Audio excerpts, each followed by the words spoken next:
He has the best.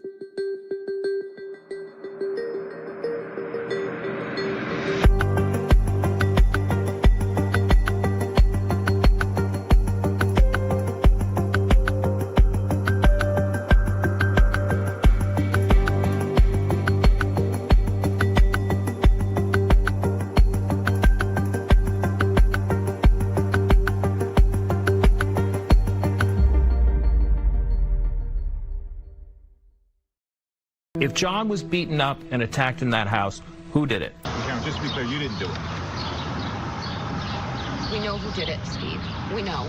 Okay, you're aware he was beaten up by Brian and Colin Albert. I mean, we're all in on the same joke, right? My taillight was cracked and John was pulverized. We don't know. We don't know. We don't know. And it's not for us to know. Somebody other than Karen is responsible for that, for the killing of John.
Hey, everybody, just letting you all know that I am here and monitoring this, and we do expect a verdict at 1:30. So that is the feed that we're watching right on the right.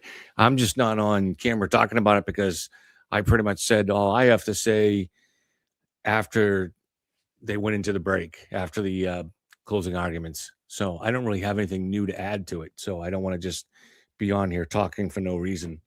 Um, but you guys, it's a pretty active crowd in chat, so just keep having keep your conversations going there. I meant to leave it live going before. I apologize. Instead of I meant to just hit the button that took me out of the room and I ended the show. So sorry about that. But we're live now, and we'll stay live until the verdict comes on. I would expect in about 5 minutes the hearing should go live. Thanks, guys.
night to take his big brother Cal away from their parents. It's devastating.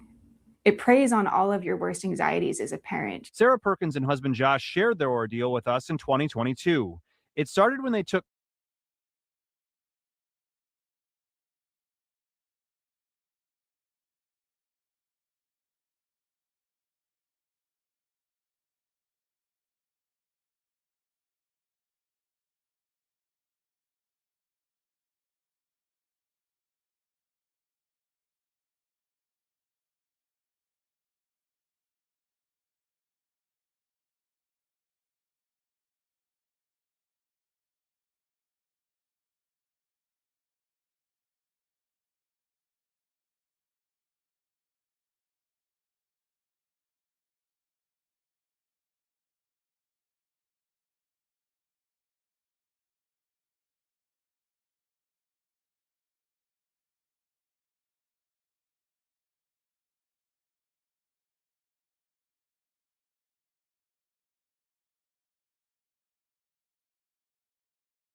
Hey, everybody. So we're expecting a verdict at 2 p.m. Good to see everybody here.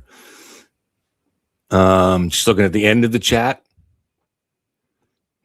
Simon Tez says guilty, 13 Mandy. Well, it's National Spinach Day.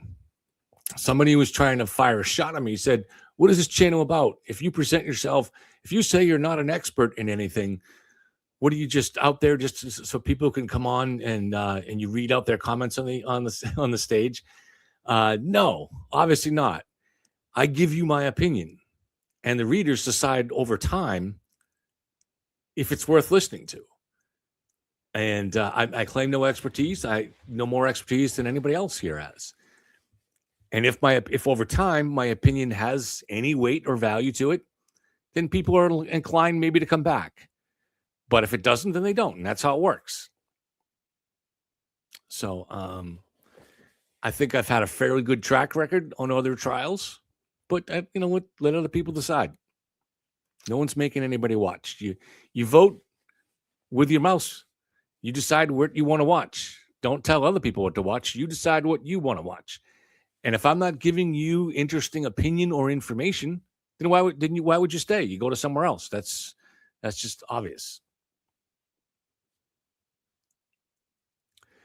Jules, the one and only, says if she's found guilty, she'll probably get some time served. If the sentence is 5 years, then half that time for good behavior and then time served. She might go to prison for 15 months. She is definitely going to go to prison for some time if she's convicted of this.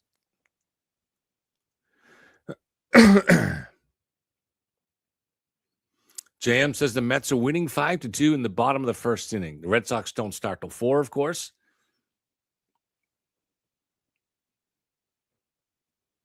Also, in other news, I'm not going to pull it on the screen. I wish you could pull two things on the screen. Anyways, so the stipulation seems to have been agreed on between Karen Reed's team and the defendants or plaintiffs, depending on how you look at the lawsuit, because they're both suing each other. But in this case, it would be the defendants. So the stipulation is that Karen will have to turn over the extraction from her phone to an independent party. So it looks like the way, let me see if I'll at least be able to read this to you. Normally I'd pull it up on the screen. Why is my downloads not opening? That is bizarre. My downloads the downloads folder is not showing anything.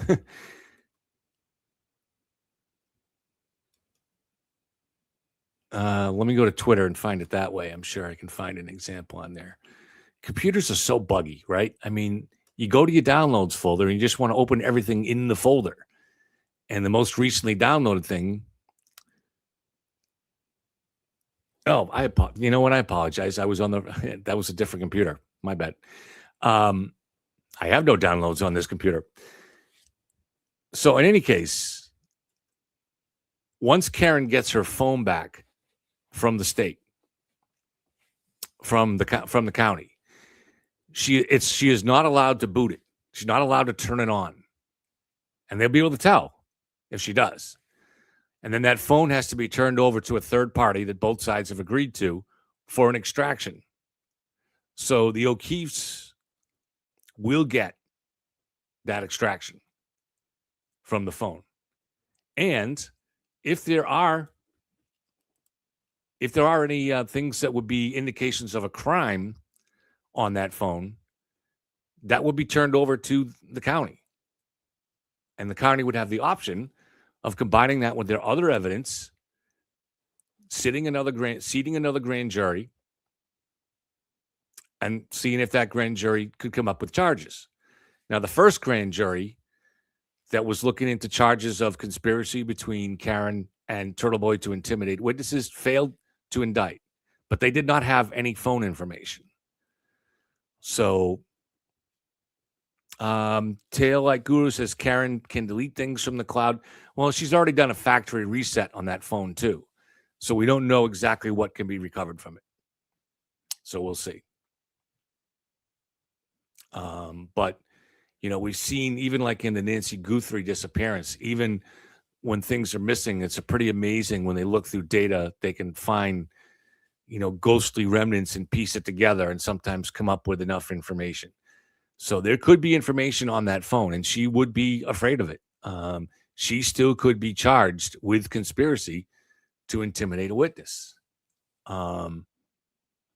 Pretty tough to get a conviction, I would think, on that, considering they couldn't get a conviction before, despite pretty overwhelming evidence.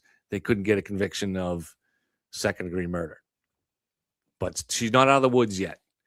And I think at this point, pretty much most reasonable people understand she very likely committed a crime. Now, sometimes you've likely committed a crime, but it still makes sense that you're acquitted. I don't know about in the case of Karen Reed, but certainly we're seeing here in this case, in the Kelsey Fitzsimmons case, that I am saying I believe she's factually guilty, but probably will be found not guilty because it's not proved beyond a reasonable doubt. And a lot of other people here agree with me on that. So we're certainly not saying that Kelsey Fitzsimmons didn't do this. We think she did. But not enough to really prove beyond a reasonable doubt, maybe the problem.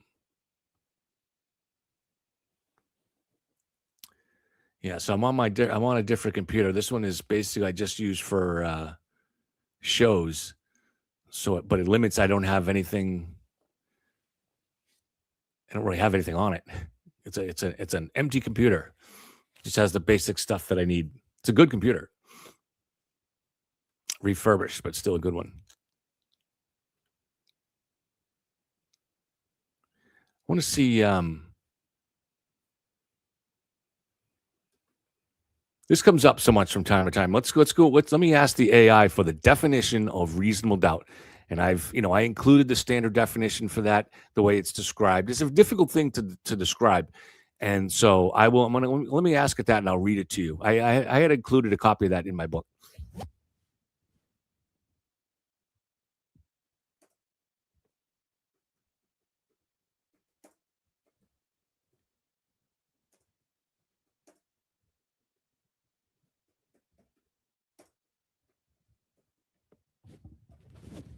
All right, so it's searching. I've just asked it for the standard instructions on reasonable doubt.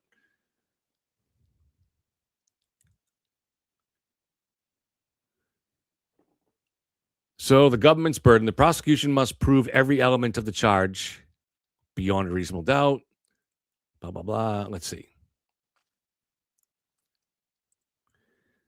This is like a long thing. I mean, sometimes this AI is so word. You just want a simple thing, and it's got this 10-point. Please.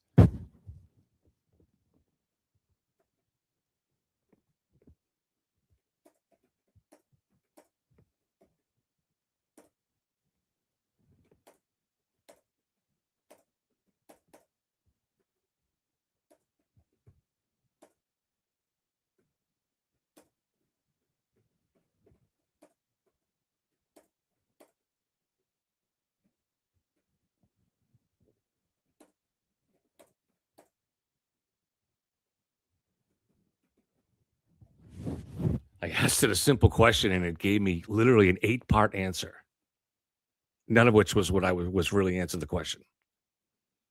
It still isn't going to do it. It just does not want to give me a simple answer.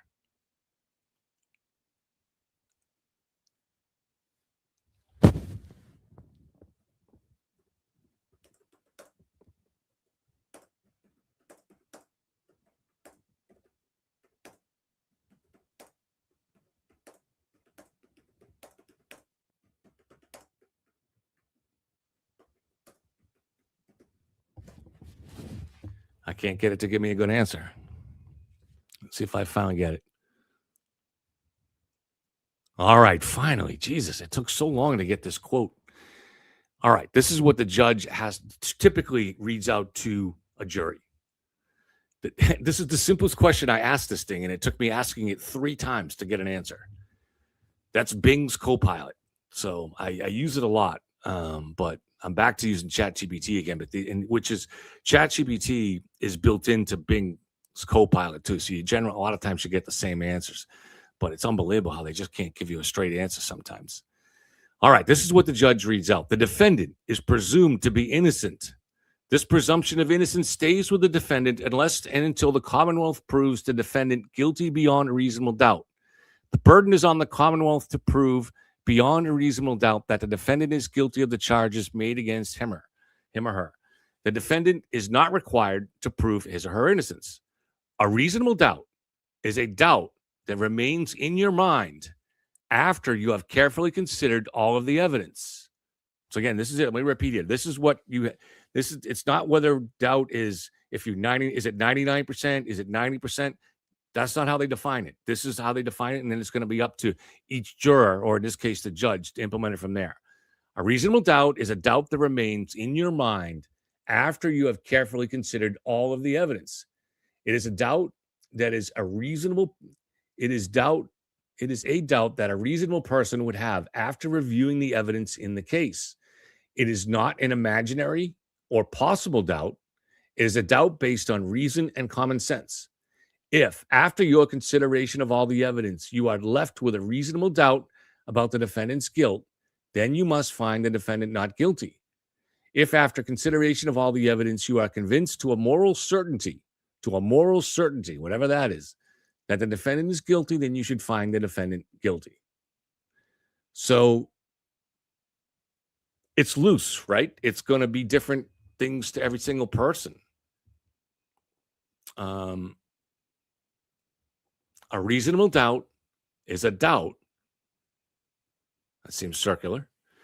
A reasonable doubt is a doubt that remains in your mind after you have carefully considered all of the evidence.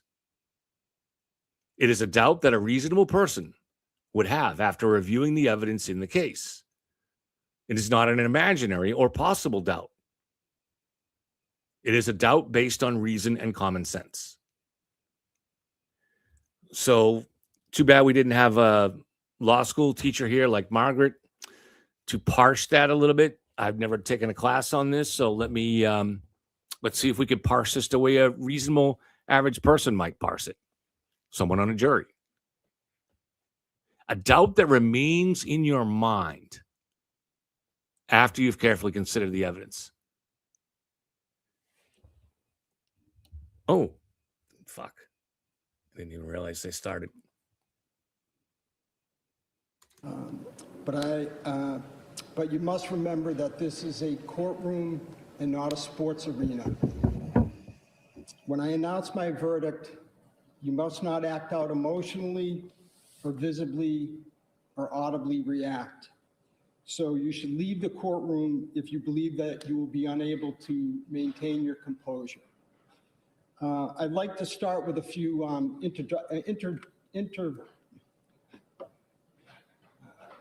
introductory words. Let me say this. This is not in my script.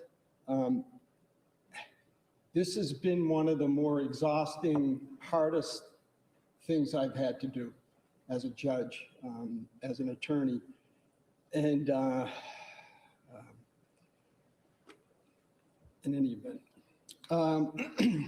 So as the lawyers know, unlike when a judge presides over a jury waived trial in a civil case, there is no requirement that a judge explain their reasons for reaching a verdict after a criminal bench trial. I do so in this case because I think that Ms. Fitzsimmons, Officer Noonan, and all the people involved in the tragic events of June 30, 2025 deserve an explanation. Next, I'd like to take the opportunity to publicly thank and commend the attorneys in this case. They all did an exceptional job presenting the evidence and conducting themselves in an extremely professional and civil manner. And they did so under the public spotlight in an emotionally charged case. I commend you. To the extent that any of the prosecutors and attorneys may be vilified or subjected to public scorn for simply doing their jobs, in this case, I say that any such scorn is unfair, unwarranted, and simply wrong. These prosecutors and attorneys fought hard, but performed their solemn jobs fairly with the utmost civility and professionalism.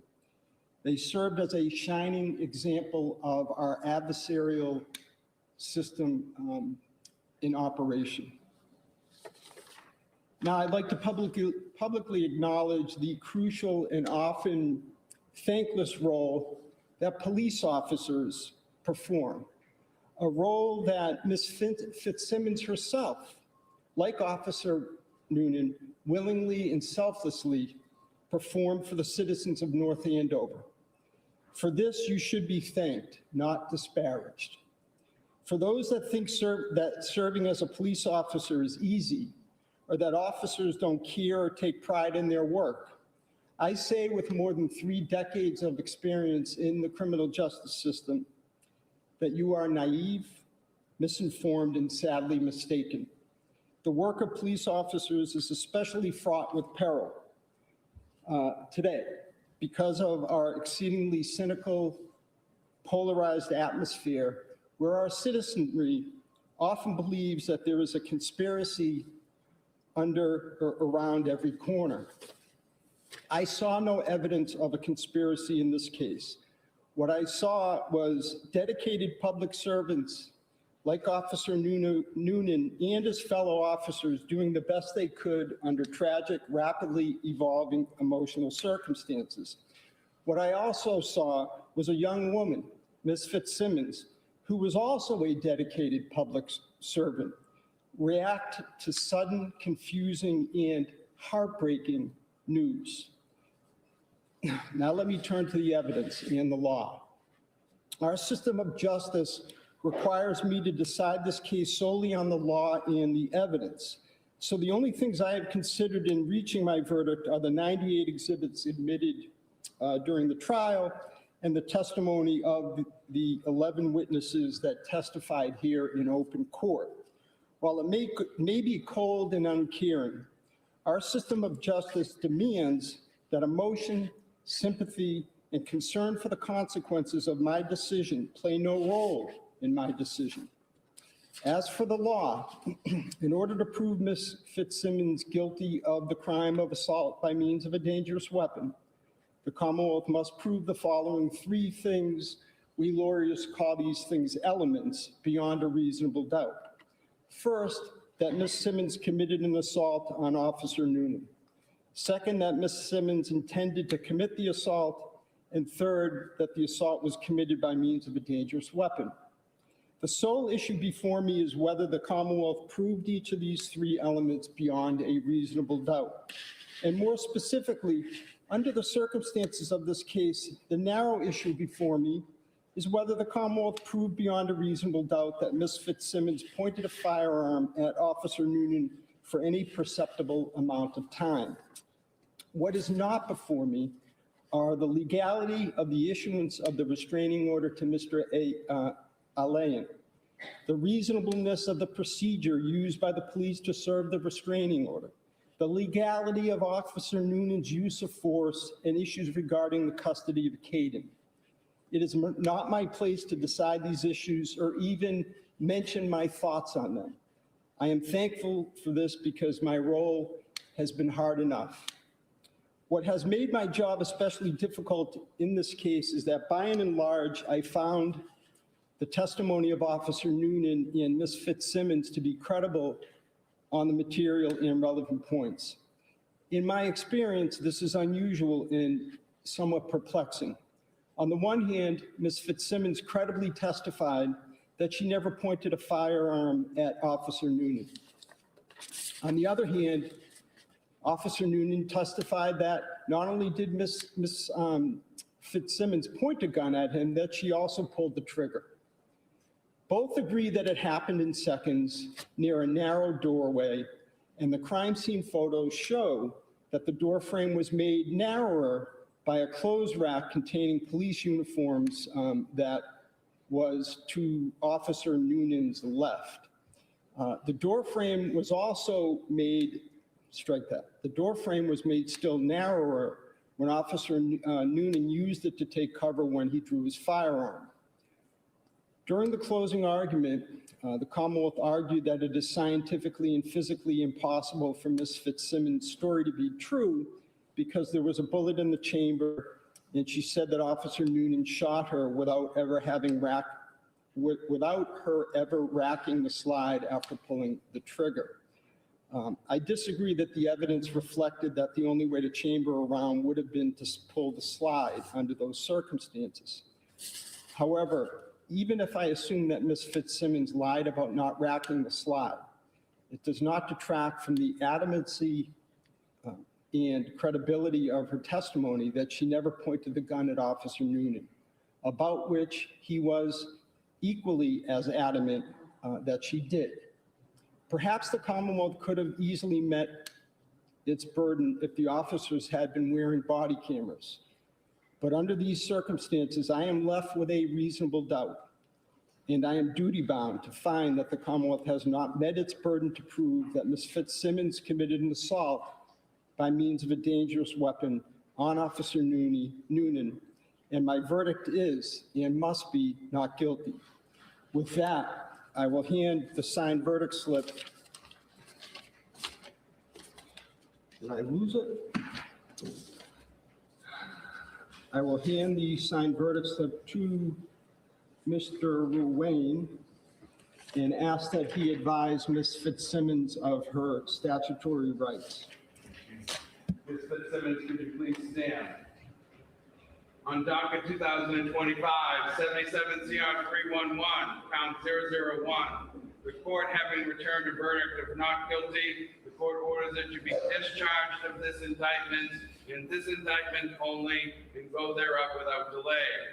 Kelsey Fitzsimmons, as required by statute, I must inform you that the records regarding the charges for which you have been found not guilty will be sealed by the Commissioner of Probation and by the court unless you notify the Commissioner of Probation in writing within 10 days that you do not want those records sealed. To request that those records not be sealed, you may use the request not to seal form posted on the trial court's webpage on mass.gov, or a copy of which I will hand to your counsel. I cannot accept the form here in court. You must submit it to the Commissioner of Probation at the address provided on the form. Do you understand? Yes, I do. Thank you. Thank you. Court is in recess. Please exit quietly. And thank you once again. There you have it, a not guilty decision by the judge in the Kelsey Fitzsimmons trial. You see Kelsey right there with her lawyer right there giving him a hug. She is now free to go. The records will be sealed, and she moves on to the next phase of her life. The key here, Glenn, I thought, was that the judge said both sides were credible. He believed both sides, and that possibly this all could have been solved with body cameras. He threw that in at the end. Body cameras would have avoided this trial altogether. Yeah, that was an important note from the bench. You see the gallery filing out there, including Officer Noonan there in the blue jacket. The courtroom was packed for this verdict, a bench trial, so a jury did not hear the evidence, only the judge. Let's bring in NBC 10 Boston legal analyst Michael Coyne.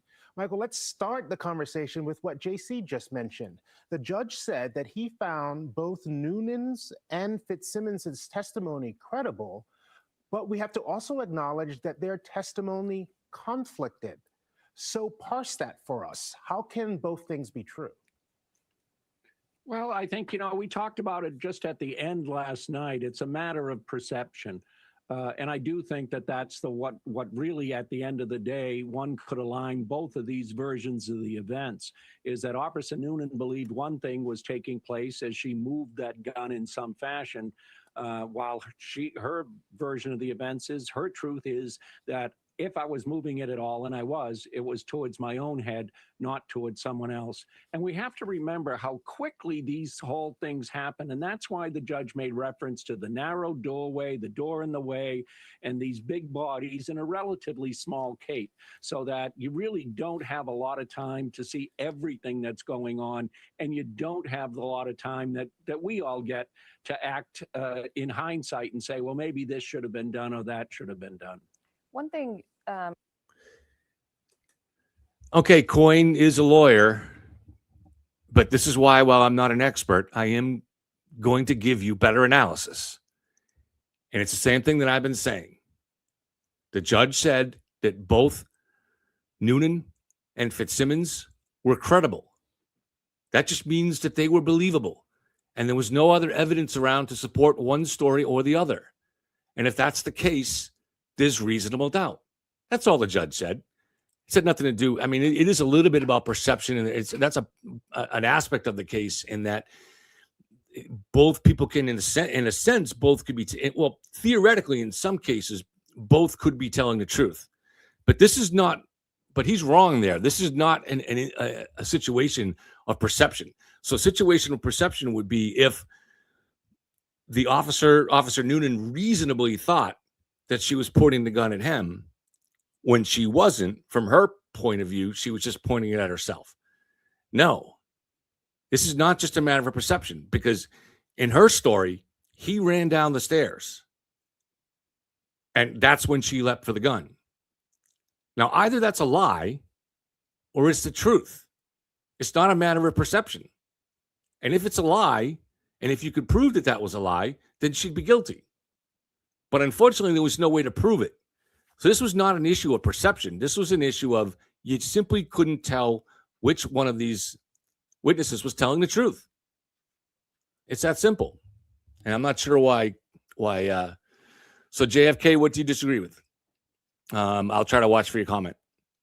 So, I mean, I wish we had like spaces where I could bring someone in the room and they could tell the thing. But this is just an issue of there was no way to decide beyond a reasonable doubt because her story was just credible enough that it might be true.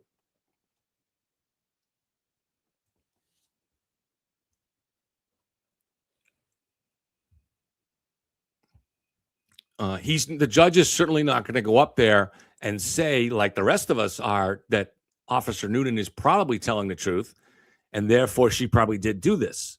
He can't say that, even if he's thinking it.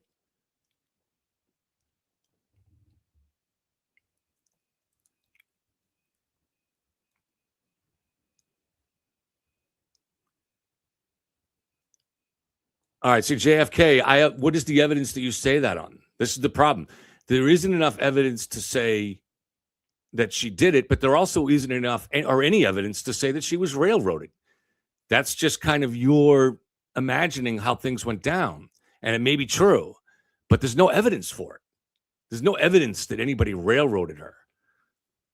This is why the judge said that both sides were credible. There just wasn't, that's another way of saying there wasn't any physical evidence or testimony from other witnesses that verified one side or the other. But this was not an issue of perception. This was an issue of which one of these people is telling the truth. And there was just really, at the end of the day, no way to really determine that. Both of them came across as at least reasonably credible on the stand. That's what the judge is saying. And that was true. For the most part, they came across as reasonably credible. Now, I really doubt her story about him going down the stairs, but that's really just based on my assumption that he wouldn't do that he would never leave her alone in the room. But we can't really know that for sure. I mean, if he was giving her they were already giving her a little bit perhaps of specialized treatment because of the fact that she was a cop. Maybe that's why they didn't handcuff her or, while they searched the house for the weapons or didn't act a little bit more strictly there. Maybe. Could that also be the reason why maybe he went so far as to go down the stairs? Maybe. I doubt it. I doubt it. Personally, I doubt that. But if I was in the judge's shoes, I would do the same thing. I would doubt her story, but I would still vote not guilty because there just isn't enough. It's not beyond a reasonable doubt. So let's stay on a few more minutes and go for comments. But that's my analysis, and I feel pretty confident in it.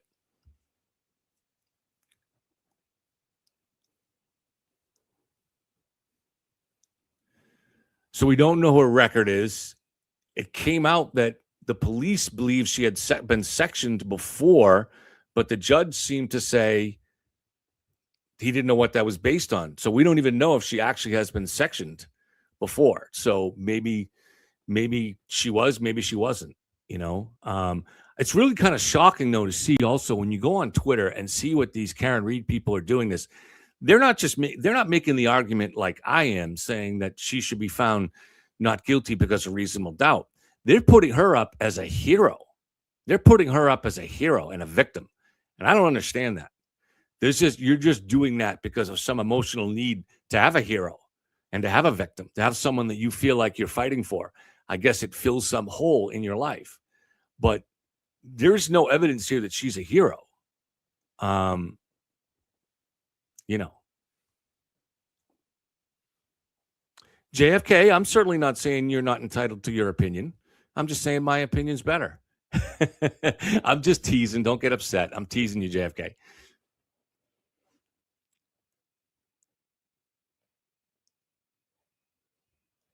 So a hillbilly down in Tennessee, great member of our teams, says that the judge just basically sent a message to law enforcement that you're not trusted. No way would I be a police officer in that state. I don't know. See, I personally don't think that police officers, or just like nobody's opinion, should be taken as just sacrosanct. Police officers lie all the time. This probably even, I've known a lot of cops. And the bar that I owned and I worked in the bar industry many years was in the city. And these are some of the best people I knew. These were good people. But I guarantee every single one of them, I could point to a moment of shadiness or a moment of lying. Every single one. And these are people that are better than your average citizen, much better in many cases. These are really, really good people. Some of the cops that I knew in Worcester were even kind of similar to the TV version of a cop that you might see in a 1950s show. They came close to living that life. You know, these are pretty, straight-laced kind of guys. But even they've lied at some point. I've lied at some point. You've lied at some point. So nobody gets the benefit of the doubt. And every cop that puts on the badge is a human being. And human beings are subject to all kinds of human motivations that are covered in Shakespeare, jealousy, desire, greed. They're subject to that just as much as anybody else is. So I don't think you should just automatically give anybody a benefit of the doubt.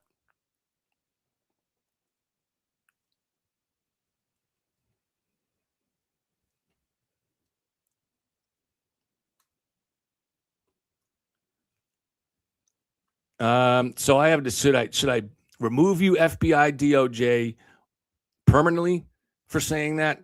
I probably should, but I'm just going to go with timeout for this particular time. We don't allow that kind of crap in here. I'm not even going to repeat it so that anybody else might hear it. But so I probably should be banning you. And if you cross the line even a little bit next time, I'll ban you.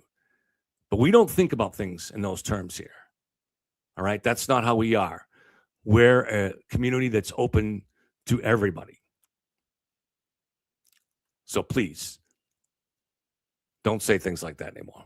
Not here.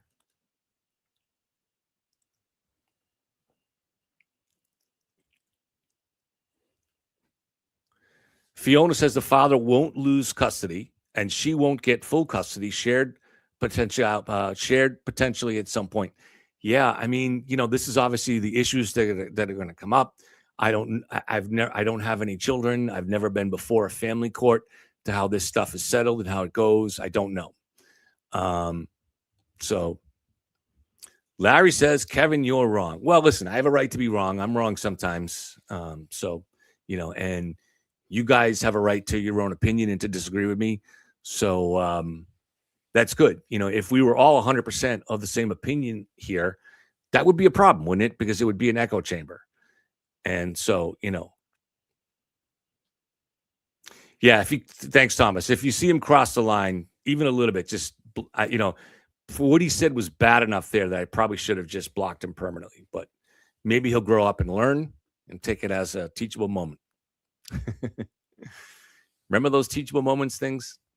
So, but no, of course I can be wrong. But we want a diversity of opinion here. That's how it should be. And so if I have to be the outlier and be wrong, well, sometimes then that's okay, right? All right. But I do, I did predict this result. And, I think I'm developing a little bit of a track record here of predicting outcomes in cases that tend to come out pretty true. So a little bit of a track record. So maybe that has a little bit of weight to it. And JM agrees with that he doesn't want to be part of an echo chamber. And right, that is the key thing. So I think JM probably disagrees with me on this case, and but appreciates that I'm saying something different than him because we have different opinions, and there's value in that. So thank you, JM.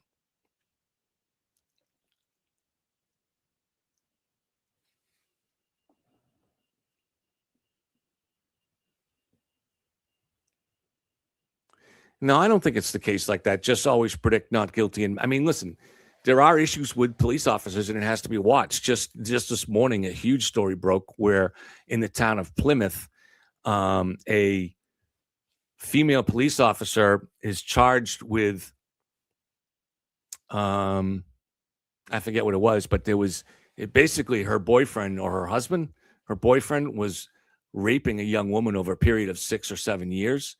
And somehow it doesn't really give the specifics of the charge. The police officer was protecting him and was part of it.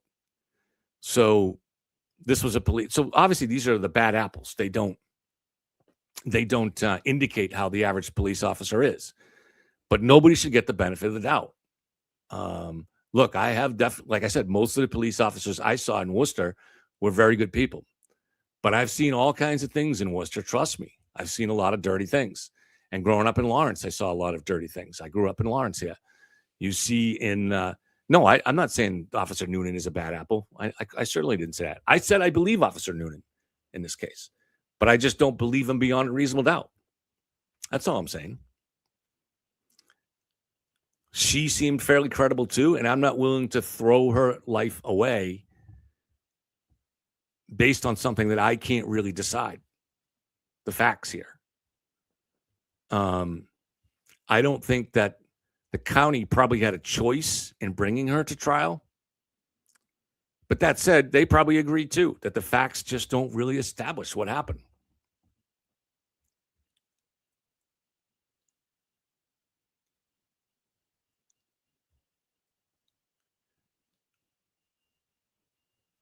Okay. No, I would disagree with this, but let me put this up. So thank you, James. James Hamlet says, ironically, a police officer will be found guilty in a shooting if he claimed the round was chambered without racking the slide. Well, there's different things. Sometimes people are getting the issues a little bit jumbled here. So if we're talking about a police officer that's charged, for instance, with attempted murder or murder, if let's say he's on duty and he shoots somebody, or he's involved in a shooting, it's one thing if he's on trial for a crime. That's one thing. A totally separate thing is if he and his department are under some kind of inquiry as to whether they were responsible. And for instance, if she was suing or something like that, or if he was suing, that's a totally different thing. So it's very, very, so in terms of convicting an officer, it's extremely rare for an officer to be convicted of something involving a shooting in this country. It happens, but it's very rare.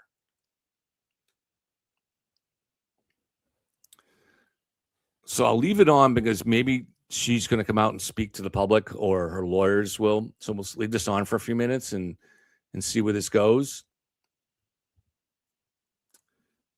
But again, thanks for being here, guys. I appreciate it. I think we have a good community, and as we were saying, it's good to have a diversity of opinion. We don't want to have an echo chamber.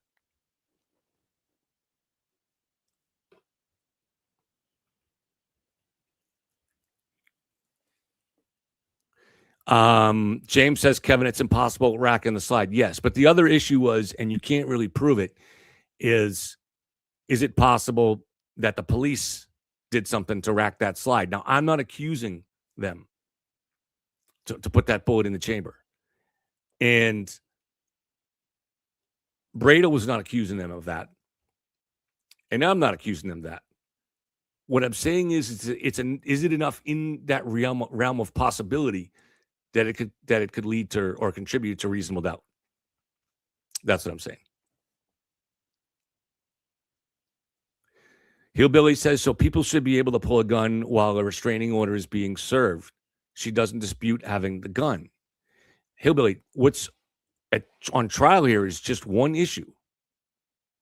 It's whether or not she is guilty of assault and battery with a dangerous weapon. That's it. No one is saying she should have been allowed to have access to a gun. No one is saying that what she did was correct. And maybe there's some other charge that could have been laid against her, but it wasn't. I don't know.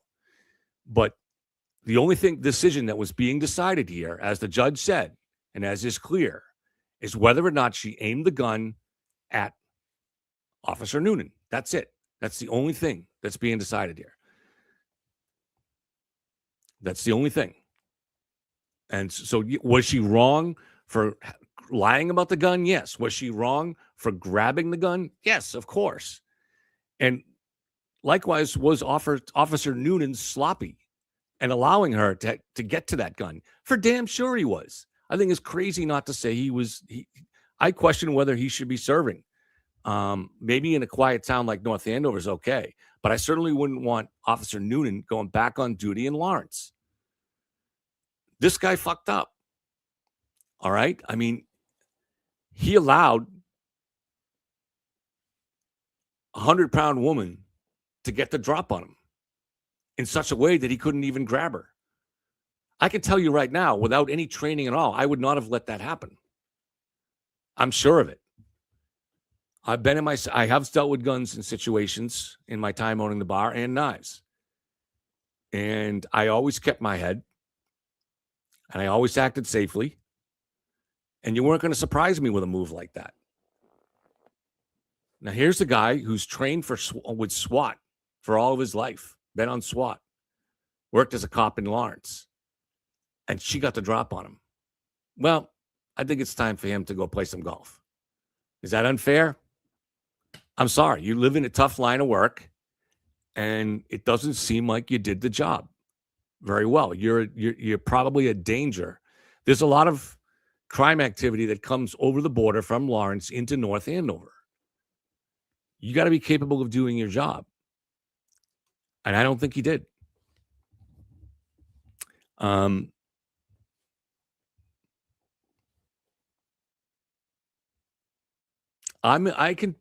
feel pretty confident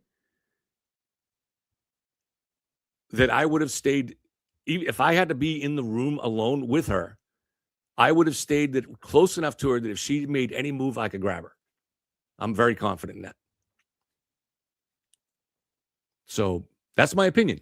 All right. I could be wrong. Like we said, we're all entitled to our opinions, but that's my opinion. I don't believe he did a good job there. I don't believe, especially considering how much that they said they were worried. He purposely selected two officers to deliver this restraining order he selected two officers who he said had a cool head, who would keep a cool head. Why did he want officers who would keep a cool head? Because he was expecting possible trouble. Of course it's Monday morning quarterbacking, but that's how you do it. We're all money. That's what the police do. If somebody screws up in a situation, you go and you say, did they screw up? How did they screw up? Was it preventable? This was easily preventable. Donald. All you got to do is stay near her. And Officer Noonan was in charge. He could have, first of all, the boyfriend should not have been in the house. That was a bad plan. They should have given the baby to the mother outside the house, and then the baby should have been taken away. Why was the mother allowed to take the baby back into the house? And then the boyfriend, who was the person who was the source of this restraining order, then he comes into the house and he's apparently speaking loud enough that she can hear him upstairs. That should not have happened. That's bad police work. It's bad planning. So these guys were doing a bad job. And Officer Noonan was in charge. He was doing a bad job before the incident even happened. And then he was doing a bad job when he let the other two cops take off. But Noonan, Officer Houston had to go downstairs to take care of the issue downstairs because the people were in the house that shouldn't have been allowed in the house. All right? So that's Noonan's fault there too. But if he's confident enough that he can handle this 100-pound woman just by staying close to her to make sure she doesn't leap for a gun, okay. But he didn't handle that. The issue, listen, it was in the middle of the summer. It wasn't 10 degrees outside. You take the baby and you wait outside. So this, I'm sorry. This is my opinion. I know people are going to be mad at me. I'm not on the side of the police. I'm not against the police. This was bad work.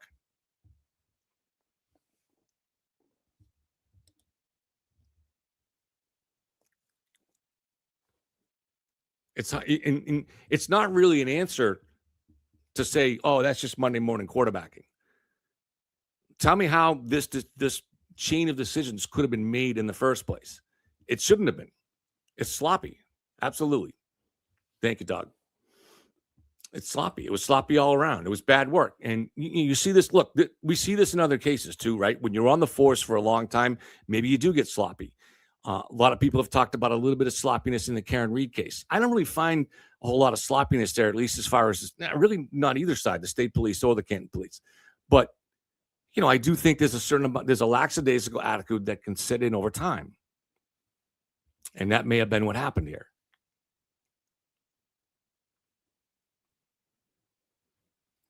I don't really care what his background is. The relevancy is whether he's fit to do the job now. You don't get to be a police officer based just on your background. It's not a reward. It's a job. And so if you're not capable of doing your job anymore, it's time to go be a mall cop. Sometimes it's just time. He didn't do the job here, but he's going to get to still train other people. And that's a mistake. No, I'm sure I would have grabbed her.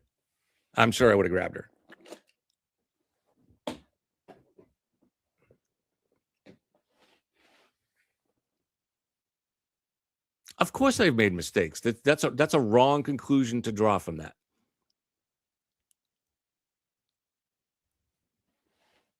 He made multiple mistakes here that were avoidable and took place because he was lax.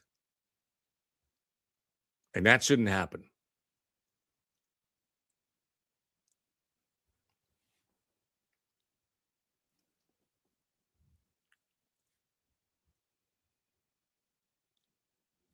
I don't think there's any reason that we can't hold police to some kind of a minimal standard of being able to do their job. They asked for that, right? You got some people here are even saying they should have this kind of benefit of the doubt that applies to everything. Because when they make mistakes, then they're more likely to give a somewhat false report because they're embarrassed about it. So I don't see any other mistakes by the other cops on the scene. He was in charge. He's the one that was in the room. So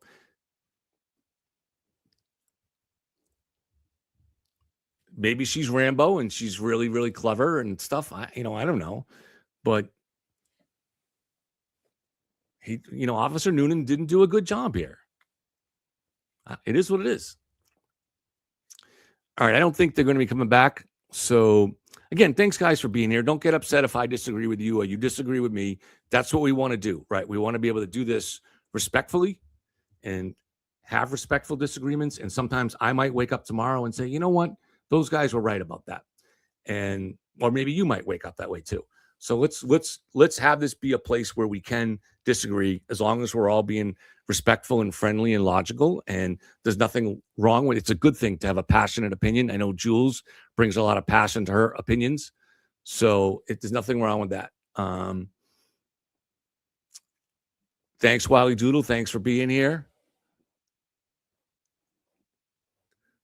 Stephen, exactly. We all have our opinions. Thank you, Tolley. Rockstar, thank you. I think he was. He's probably a great cop and has had a great career, but on that day, he was incompetent.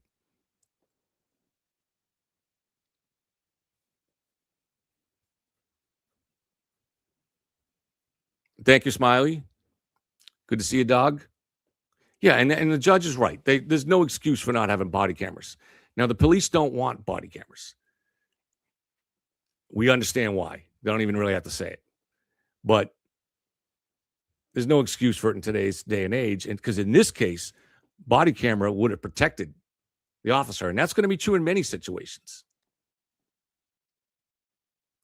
Yes, he was 50 years old. Okay, so I am going to end the stream here. We'll see when the next great Massachusetts trial comes up or wherever. And we'll have other shows coming too. I have a guest coming on soon to talk about a disappearance case down in South Carolina. So everybody, thank you very much.